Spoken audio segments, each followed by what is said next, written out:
আসলে একটা বিষয় কি জানেন, যার হারিয়েছে একমাত্র সেই জানে হারানোর যন্ত্রণা কি। আসলে যে বাবা মায়ের সন্তান হারিয়েছে একমাত্র সেই বাবা মাই বুঝবে যে সন্তান হারানোর যন্ত্রণা কতটুকু। আসলে আজকে দেখেন যে তোফায়েলকে একটা ঢাকা বিশ্ববিদ্যালয়ের মতন জায়গায় কিংবা যেখানে লেখাপড়া করার মতন একটি জায়গা, সেখানে পিটিয়ে তাকে হত্যা করা হলো। এবং এই হত্যাকাণ্ডটি কারা ঘটিয়েছে?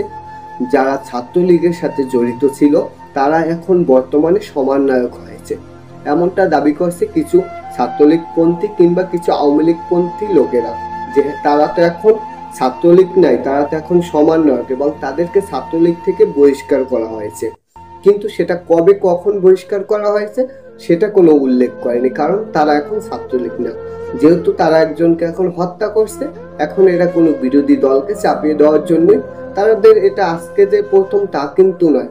আপনারা পিছনের দিকটা একটু তাকিয়ে দেখেন, আবরান ফাহাদকেও কিন্তু এই ছাত্রলীগের পোলাপাইনি পিটিয়ে মারা হয়েছিল, কি পিটিয়ে হত্যা করেছিল।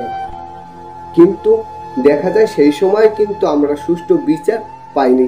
এর সুষ্ঠু বিচার কি পেয়েছি, যে এই যে স্বৈরাচার সরকার ছিল সে কি করলো, আবরান ফাহাদের বাবা মাকে ডেকে তাদেরকে কিছু টাকা পয়সা দিল এবং তাদের সামনে একটু অভিনয় করলো কান্নার।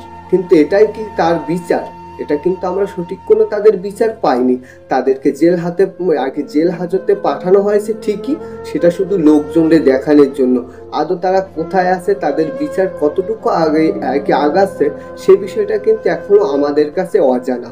কিন্তু আজ যে তোফায়েলকে এভাবে যখন নৃশংসতাভাবে মারা হলো, আসলে তার বিচার আমরা এদেশে কতটুকু পাবো কি পাবো না সেটা হয়তোবা সামনের দিকটা গেলে হয়তোবা বোঝা যাবে, এবং আশাবাদী যে আমরা এটার বিচার পাবো।